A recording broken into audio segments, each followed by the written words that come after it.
monarquia instaurada no Brasil durou 67 anos. Este período foi dividido em primeiro reinado governado por Dom Pedro I, período regencial, e segundo reinado governado por Dom Pedro II. Ao longo desses anos, o território brasileiro foi cenário de acontecimentos que foram cruciais para moldar a monarquia brasileira, até a instauração da República. Ao estudarmos a história do Brasil, conhecemos bem a biografia de nossos antigos imperadores, mas e das nossas imperatrizes? Durante o período monárquico no Brasil, existiram ao todo 3 imperatrizes, que fizeram parte dos momentos mais significativos da história brasileira, atuando muitas vezes no campo político, social e econômico do país. O vídeo de hoje faz parte de uma minissérie de 3 capítulos sobre as imperatrizes do Brasil, com o objetivo de resgatar a biografia dessas mulheres que não só devem ser lembradas como as esposas dos imperadores, mas sim por seu papel na história brasileira. Carolina Josefa Leopoldina Francisca Fernanda de Habsburgo-Lorena nasceu no dia 22 de janeiro de 1797, no Palácio de Hofburg, em Viena, na Áustria. Leopoldina pertencia à Casa de Habsburgo-Lorena, uma das dinastias mais antigas e poderosas da Europa, a qual reinou sobre a Áustria entre os anos de 1282 até 1918. Leopoldina era filha do último imperador do Sacro Império Romano Germânico, Francisco I, e de sua segunda esposa, Maria Teresa, princesa de Nápoles e Sicília. Leopoldina nasceu em uma época turbulenta da história europeia, em que sua infância e primeira juventude não ocorreram de forma pacífica, pois no ano de 1799, Napoleão Bonaparte assumiu o poder da França, no cargo de primeiro cônsul, e posteriormente se tornou imperador. Logo em seguida, estabeleceu-se sobre a Europa uma série de conflitos e sistemas de alianças conhecidas como coligações, que redefiniram com frequência as fronteiras do continente. Quando Leopoldina tinha 10 anos, ficou órfã de mãe e um ano depois seu pai se casou novamente com a arquiduquesa Maria Luísa. Leopoldina gostava muito da nova madrasta, que por não ter gerado herdeiros, cuidou com esmero de seus enteados, sendo apelidada por eles de querida mamãe. Maria Luísa foi responsável pela primorosa formação intelectual de Leopoldina. A jovem foi educada para se tornar uma mulher apta para governar, sendo instruída nos idiomas alemão, francês, italiano, inglês e português, além de estudar grego, latim, literatura, história, música, dança, artes, geografia, matemática e regras de etiqueta. Desde cedo, Leopoldina demonstrou muito interesse em estudar botânica e mineralogia. Quando Leopoldina tinha 17 anos, só tinha uma preocupação em se casar, e foi em 1814, durante o Congresso de Viena, uma conferência entre os embaixadores das grandes potências para redesenhar o mapa político europeu após a derrota de Napoleão, que o seu futuro estava sendo arquitetado. Foi durante esse congresso que o Marquês de Marialva iniciou as negociações do casamento entre Leopoldina e Dom Pedro. Portugal procurava aumentar sua importância e assegurar uma posição no rol das grandes nações, e para isso um casamento com uma das monarquias mais poderosas da Europa seria bastante útil. O casamento entre o herdeiro do trono português com uma arquiduquesa austríaca era algo importante para os portugueses, pois elevaria Portugal a uma das grandes monarquias europeias e, além disso, daria um passo para a redução da influência inglesa no território português. Já para os austríacos, o casamento aumentaria sua influência na América. Em meio às negociações, Leopoldina conheceu seu noivo por um retrato. A jovem arquiduquesa se apaixonou perdidamente por Dom Pedro e, sem pensar 2 vezes, queria se casar com um príncipe português. O contrato de casamento foi assinado em Viena no dia 29 de novembro de 1816 e o casamento por procuração foi realizado no dia 13 de maio de 1817, em uma igreja localizada em Viena. Dom Pedro não compareceu à cerimônia, por causa da distância entre Brasil e Áustria. Então, o tio de Leopoldina, o arquiduque Carlos da Áustria, foi quem representou o noivo na cerimônia. Após o casamento, Leopoldina mudou-se para o Brasil, chegando no dia 5 de novembro. Leopoldina trouxe em sua comitiva um diplomata austríaco e um grupo de cientistas, com o objetivo de estudar a botânica do Rio de Janeiro. As primeiras impressões que a jovem princesa austríaca teve sobre o Brasil e seu marido foram registradas por ela em cartas enviadas a seu pai e sua irmã, Maria Luísa. Nas cartas foi registrado seu encantamento pela beleza do Rio de Janeiro e destacou alguns pontos da personalidade impulsiva de Dom Pedro. O jovem casal foi instalado em uma casa de campo, nos terrenos da Quinta da Boa Vista. Leopoldina se apaixonou completamente por seu marido, mas seu casamento não foi feliz. A animação e o encantamento inicial que a princesa sentia por Dom Pedro logo deixaram de existir, por causa dos inúmeros relacionamentos extraconjugais do príncipe. Até 1822, Leopoldina tinha grande influência sobre o marido, mas quando Dom Pedro tornou-se imperador, o interesse que ele sentia por ela diminuiu consideravelmente, tornando a princesa muito infeliz. O período mais conturbado do casamento do casal iniciou-se pouco antes da independência do Brasil, durante uma viagem que Dom Pedro fez para São Paulo. Nessa viagem, ele conheceu Domitila de Castro, a futura Marquesa de Santos, que tornaria sua amante e o pesadelo de Leopoldina. A princesa sabia dos casos extraconjugais do marido e acreditava que Domitila seria só mais um amante de Dom Pedro, mas não foi bem assim. O caso entre Dom Pedro e Domitila era de conhecimento de todos, e o príncipe não fazia questão de esconder. Ao longo dos anos, Domitila passou a ter mais influência sobre Dom Pedro. Com isso, ela conseguiu adquirir bens e títulos para si e para seus familiares. A paixão que Dom Pedro sentia por Domitila era tão avassaladora que ele chegou a nomear sua amante como primeira-dama de sua esposa. Com isso, Domitila teria mais contato com Leopoldina. Leopoldina definiu a Marquesa de Santos como a causadora de todas as minhas desgraças. Além de ser maltratada por seu marido, Leopoldina era proibida de gastar a mesada que ela tinha direito e foi cortado pela metade os gastos que ela tinha com comida, e além de ser proibida de passear a cavalo. O ano de 1821 foi um ano de mudanças decisivas na vida de Leopoldina. Ela pertencia a uma das famílias mais conservadoras e longevas da Europa, a Casa de Habsburgo, além de possuir uma educação esmerada, fundamentada aos moldes das monarquias absolutistas. Ela testemunhou pessoalmente os eventos ocorridos na Europa anos antes, na qual Napoleão Bonaparte alterou sistematicamente o poder político do continente europeu, tendo isso certa influência em sua maneira de enxergar esses novos conceitos políticos. Com o desenrolar do atrito entre Portugal e Brasil, a princesa se envolvia cada vez mais no turbilhão dos acontecimentos políticos que precediam a tão esperada independência do Brasil. O seu envolvimento com a política brasileira a levaria a desempenhar um papel fundamental na independência, ao lado de José Bonifácio de Andrade e Silva. Nesse período, Leopoldina distanciou das ideias absolutistas da corte de Viena e adotou um discurso mais liberal a favor da causa brasileira.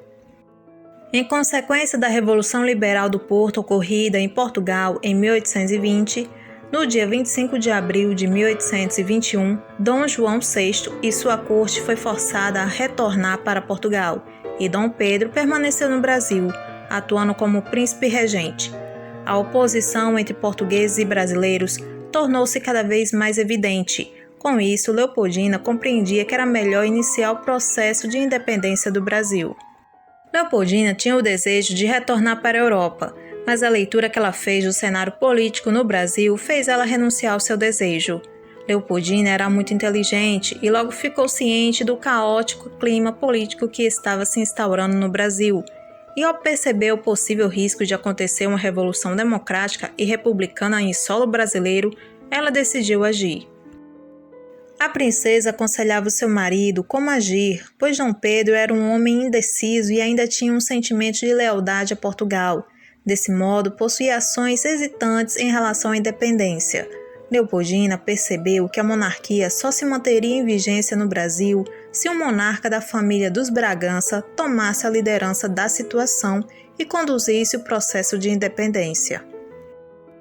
Ela finalmente conseguiu convencer Dom Pedro a permanecer no país, mesmo contra as exigências de Portugal. Quando Dom Pedro precisou viajar para São Paulo em agosto de 1822, entregou o poder a Leopoldina, nomeando chefe do Conselho de Estado e princesa regente interina do Brasil, com poderes legais para governar o país durante a sua ausência. Leopoldina recebeu notícias que Portugal estava preparando uma ação contra o Brasil e, sem tempo para aguardar o retorno do príncipe regente, a princesa, aconselhada por José Bonifácio e usando de seus poderes de chefe interina do governo, reuniu-se na manhã do dia 2 de setembro de 1822 com o Conselho de Estado, com o objetivo de redigir uma carta a Dom Pedro. Nesta carta, Leopoldina aconselha a Dom Pedro a proclamar a independência do Brasil com uma advertência. O pomo está maduro, colhei-o já, senão apodrece. Dom Pedro decidiu escutar os conselhos de sua esposa e declarou a independência do Brasil no dia 7 de setembro de 1822, se tornando assim o primeiro imperador do Brasil. Enquanto aguardava o retorno do marido, agora a imperatriz Leopoldina, atuando no papel de governante interina, se empenhou no reconhecimento da autonomia do novo país pelas cortes europeias, escrevendo cartas ao seu pai, o imperador da Áustria, e ao sogro, o rei de Portugal. Na consolidação do novo império, o casal de monarcas estava atuando em conjunto, mas a vida conjugal estava em ruínas. O relacionamento de Dom Pedro I e Domitila e o reconhecimento público de uma filha ilegítima deixaram Leopoldina totalmente humilhada e abalada moral e psicologicamente. A imperatriz se tornava cada vez mais solitária e isolada. Mesmo sofrendo, ela continuava com o compromisso de cumprir com seu dever, que era de dar ao trono brasileiro um herdeiro, pois os assuntos do governo deveriam vir em primeiro lugar e não os pessoais. Durante os 9 anos de casamento, Dona Leopoldina e Dom Pedro I tiveram ao todo 7 filhos. Cada vez que a imperatriz engravidava, sua depressão aumentava, e em decorrência disso, a sua saúde se deteriorava. No início de novembro de 1826, Dona Leopoldina não se encontrava bem de saúde, ela sofreu um aborto espontâneo. Em decorrência desse aborto, a imperatriz sentia fortes cólicas, vômitos, sangramentos e febre constante. Olá, meus queridos companheiros, dando uma paradinha bem rápida aqui no vídeo para pedir o seu like e pedir para que você se inscreva no canal. Desse modo você estará ajudando o canal a crescer e também acione o sininho de notificações, assim você sempre receberá as notificações de vídeos novos. A imperatriz Leopoldina era muito querida por todo o povo brasileiro, pois ela era reconhecida por sua bondade e senso de dever. A popularidade da imperatriz muitas vezes ofuscava até o imperador Dom Pedro I. Quando foi noticiada a piora do estado de saúde da jovem imperatriz, o povo passou a rezar por sua recuperação. As igrejas não se esvaziavam e nas capelas domésticas todos se encontravam de joelhos, representando uma verdadeira devoção. Todos se faziam a mesma pergunta: como está a imperatriz? Há divergência sobre a real causa da morte da imperatriz Leopoldina. Para alguns autores, ela teria falecido em decorrência de uma septicemia puerperal, enquanto o imperador se encontrava no Rio Grande do Sul, onde fora inspecionar as tropas durante a Guerra da Cisplatina. Há também a teoria que Leopoldina teria morrido em decorrência das agressões desferidas por Dom Pedro I durante um acesso de raiva. Porém, recentemente foi realizada uma exumação dos restos mortais da imperatriz e não foi encontrada nenhuma fratura óssea ou algum vestígio de agressão. Na realidade, a imperatriz Leopoldina estava muito depressiva por causa das constantes traições de seu marido e das decorrentes gestações que fragilizaram sua saúde. Na última carta que Leopoldina escreveu à sua irmã Maria Luísa, menciona um terrível atentado que sofrera pelas mãos de seu marido na presença da Marquesa de Santos. Minha adorada mana, reduzida ao mais deplorável estado de saúde e tendo chegado ao último ponto de minha vida em meio dos maiores sofrimentos, terei também a desgraça de não poder eu mesma explicar-te todos aqueles sentimentos que há tanto tempo existiam impressos na minha alma. Minha mana, não tornarei a vê-la, não poderei outra vez repetir que te amava, que te adorava. Pois, já que não posso ter esta tão inocente satisfação igual a outras muitas que não me são permitidas, ouve o grito de uma vítima que de tu reclama. Não vingança, mas piedade, e socorro do fraternal afeto para meus inocentes filhos, que órfãos vão ficar, em poder de si mesmos ou das pessoas que foram autores das minhas desgraças. Reduzi-me ao estado em que me acho, de ser obrigada a servir-me de intérprete para fazer chegar até tu os últimos rogos da minha aflita alma. A Marquesa de Aguiar, de quem bem conheceis o zelo e o amor verdadeiro que por mim tem, como repetidas vezes te escrevi, essa única amiga que tenho é quem lhe escreve em meu lugar. Há quase 4 anos, minha adorada mana, como a ti tenho escrito, por amor de um monstro sedutor, me vejo reduzida ao estado da maior escravidão e totalmente esquecida pelo meu adorado Pedro. Ultimamente, acabou de dar-me a última prova de seu total esquecimento a meu respeito, maltratando-me na presença daquela mesma que é a causa de todas as minhas desgraças. Muito e muito tinha a dizer-te, mas faltam-me forças para me lembrar de tão horroroso atentado que será sem dúvida a causa da minha morte. Cadolino, que por ti me foi recomendado e que me tem dado todas as provas da maior subordinação e fidelidade, é quem fica encarregado de entregar-te a tão presente e declarar-te o que por muitos motivos não posso confiar a este papel. Tendo ele todas as informações que são precisas sobre este artigo, nada mais tenho a acrescentar, confiando inteiramente na sua probidade, honra e fidelidade. Faltaria ao meu dever se, além de ter declarado ao Marechal e a Cadolino que tenho dívidas contratadas para sustentar os pobres, que de mim reclamarão algum socorro e para as minhas despesas particulares, não disse a ti que o Flash, de quem tenho muitas vezes escrito, é digno de toda a tua consideração e de meu augusto pai, a quem peço-te remeter a inclusa. Este virtuoso amigo, além de ter se sacrificado e comprometido a si mesmo e seus negócios para me servir, não desprezou meio algum para me procurar socorros. Peço-te, por quanto tens de mais sagrado, de lhe prestare todo o auxílio, de modo que ele possa satisfazer aquelas dívidas que por mim tem contraído.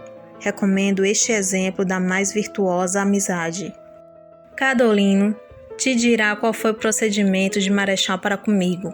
A Marquesa de Aguiar fica encarregada de dar a ti os mais miúdos detalhes sobre quanto diz a respeito às minhas queridas filhas.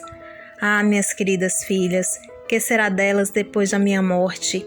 É a ela que entreguei a sua educação, até que o meu Pedro, o meu querido Pedro, não disponha o contrário. Adeus, minha adorada mana. Permita, o ente supremo, que possa escrever-te ainda outra vez, pois que será o final do meu restabelecimento. Enquanto Leopoldina estava enferma, surgiram diversos boatos de que a imperatriz era prisioneira na Quinta da Boa Vista e que estava sendo envenenada por seu médico, a mando da Marquesa de Santos. Em decorrência disso, a casa da Marquesa, em São Cristóvão, foi apedrejada. O estado de saúde de Leopoldina agravou-se e ela não resistiu, falecendo no dia 11 de dezembro de 1826, aos 29 anos de idade, no Palácio de São Cristóvão. A imperatriz Leopoldina foi sepultada no convento da Ajuda, pois seus restos mortais foram transladados para o convento de Santo Antônio, também no Rio de Janeiro, onde foi construído um mausoléu para ela e alguns membros da família imperial. Em 1954, novamente seus restos mortais foram transferidos definitivamente para um sarcófago de granito verde ornado de ouro, na Capela Imperial sobre o Monumento do Ipiranga, na cidade de São Paulo. A notícia sobre o falecimento da imperatriz gerou uma grande comoção nacional. O povo saiu pelas ruas em prantos. Existem relatos de escravos que se lamentavam aos gritos: "Nossa mãe morreu! O que será de nós? Quem tomará partido dos negros?" Os boatos que a morte de Leopoldina foi em decorrência das constantes traições de seu marido se espalharam na Europa, manchando a reputação de Dom Pedro I. A imperatriz Leopoldina sempre será lembrada pelos brasileiros por seu grande destaque na política brasileira, quando a corte portuguesa retornou a Portugal e nos bastidores da independência em 1822. A excelente formação intelectual e política de Leopoldina, aliadas a seu forte senso de dever e sacrifício pessoal em nome do Estado, foram fundamentais para o estabelecimento da monarquia no Brasil. Mesmo sendo educada sobre um regime aristocrático e absolutista, ela não hesitou em defender ideais e formas mais representativas de governo para o Brasil, influenciada pelo liberalismo e constitucionalismo. Outro legado da imperatriz Leopoldina que se mantém até os dias atuais é a bandeira nacional, cujas cores verde e amarelo representam as duas dinastias, Bragança e Habsburgo, que deram origem ao Brasil independente.